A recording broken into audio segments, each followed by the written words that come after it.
cool and dry on Luce's face as she ran.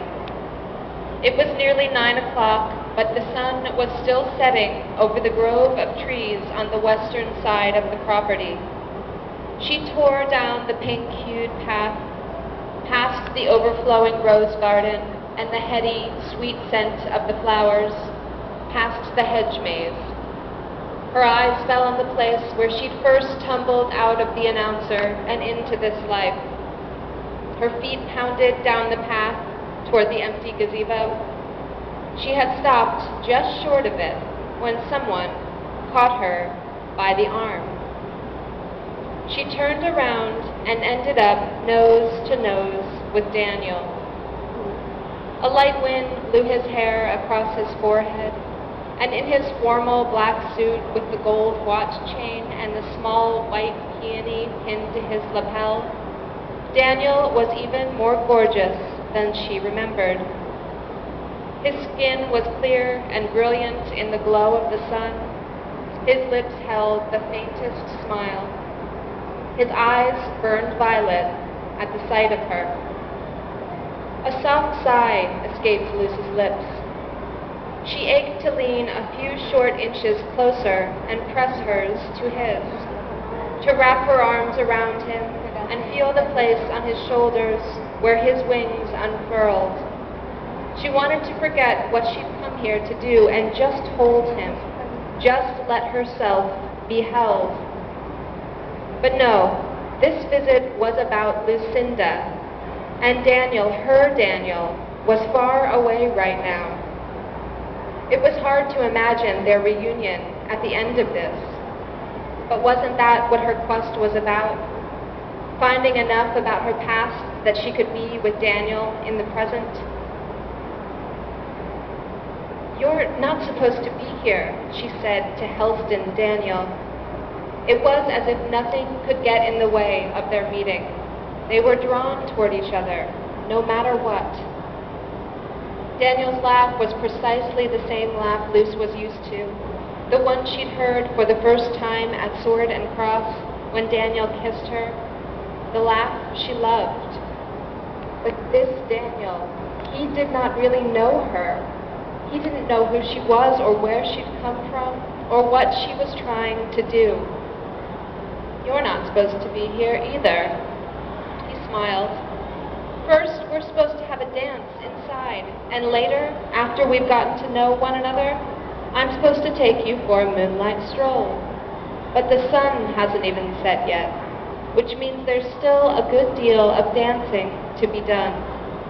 He extended his hand. "My name is Daniel Grigori." He hadn't even noticed that she didn't dress in a maid's uniform instead of a ball gown, that she didn't act at all like a proper British girl. He'd only just laid eyes on her. But like Lucinda, Daniel was already blinded by love. Seeing all this from a new angle put a strange clarity on their relationship. It was wonderful, but tragically short-sighted. Was it even Lucinda Daniel loved and vice versa? Or was it just a cycle they couldn't break free from?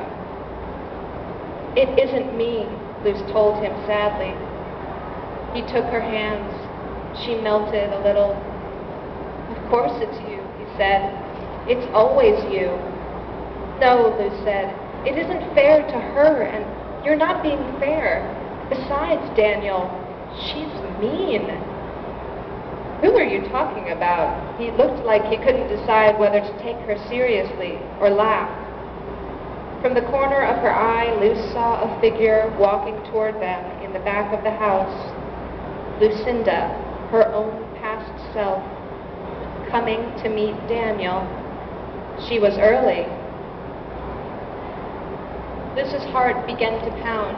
She could not be caught here when Lucinda arrived, and yet she couldn't leave him so soon. "Why do you love her?" Luce's words came out in a rush. "What makes you fall in love with her, Daniel?"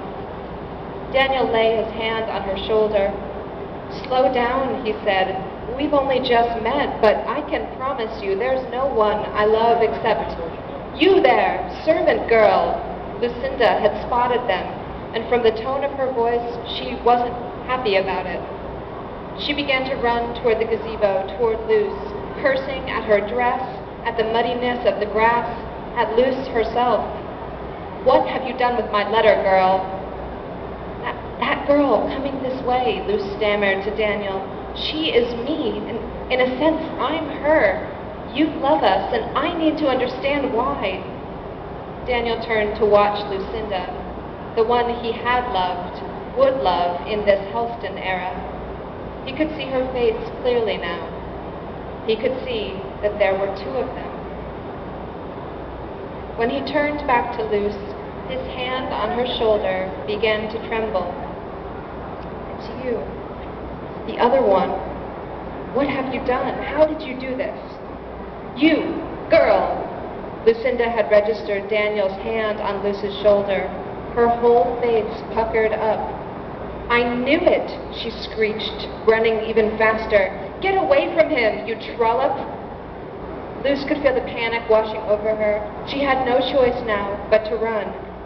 But first, she touched the side of Daniel's face. "Is it love?" she asked. "Or is it just the curse that brings us together?" "It's love," he gasped. "Don't you know that?" Ah, que lindo, gente! Palmas!